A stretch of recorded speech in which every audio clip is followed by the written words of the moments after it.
मैं सितारगंज सुतकुल में रहती थी। पार्ले वो उसमें अलपला कंपनी में काम करती थी। वहाँ पे मेहंदी हसन नाम का लड़का मुझे मिला था। मुझसे बोला तू भी अकेली है, मैं भी अकेला हूँ, दोनों लोग एक ही कमरे में रहेंगे। ज़बरदस्ती मेरे साथ करता रहा 3 साल तक। उसके बाद मैं गर्भवती भी हो गई। इनने गर्भपात भी करा दिया।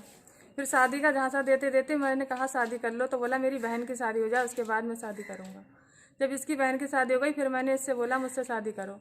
शादी का झांसा देके 22 तारीख को मुझे यहाँ पे लेके आया और कॉलोनी घट्टे पे मुझे फेंक दिया उसने और उसके चाचा ने, शमसुल ने और उसके चाचा ने मुझे घट्टे पे फेंक दिया। जब मैं उसके घर पर गई तो उसके घर वालों ने, जितने भी घर वाले हैं, शमसुल ने और उसकी बहनों ने, सब ने मुझे बहुत बुरी तरीके से पीटा। पीटने के बाद में जब मैं थाने गई तो थाने मैंने रिपोर्ट लिखाई अपनी, वहाँ पे मेरी कोई सुनवाई नहीं हुई। जब मैं सुबह को गई तो उन्होंने कहा मुझसे कि हम तुझे नारी निकेतन भेज देंगे। हमने कहा हमारे घर वालों ने हमें घर से निकाल दिया, अब हम कहाँ जाएं, हम तो उसी के घर पे जाएंगे, आप मेरी वहीं शादी करवाओ। तो वो बोले हम तुझे नारी निकेतन भेजे दे रहे हैं। ऐसे साहब ने कहा कि हम नारी निकेतन भेजे दे रहे हैं।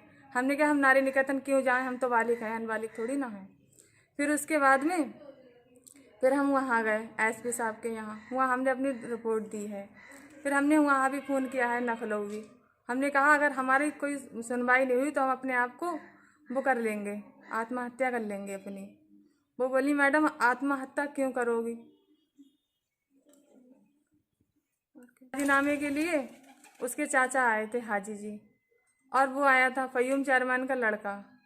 वो बोला कि अगर तूने राजीनामा नहीं किया तो हम तुझे 50,000 रुपये दे के चरित्रहीन साबित करवा देंगे थाने में। तो क्या चाहती हैं आप? हम उससे शादी करना चाहते हैं, हमारी बहुत बेइज्जती हो गई है बस। नहीं, जो आप न्यूरिया का मामला है, एक मुकदमा पंजीकृत किया गया है, उसमें विवेचना हो रही है।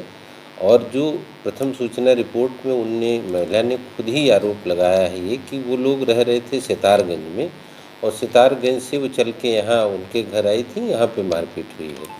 बाकी जो घटना का संबंध है वो उसकी भी छानबीन की जा रही है कि घटना किन परिस्थितियों में हुई, घटना का कारण क्या है, वो सब गहराई से उसकी विवेचना होगी।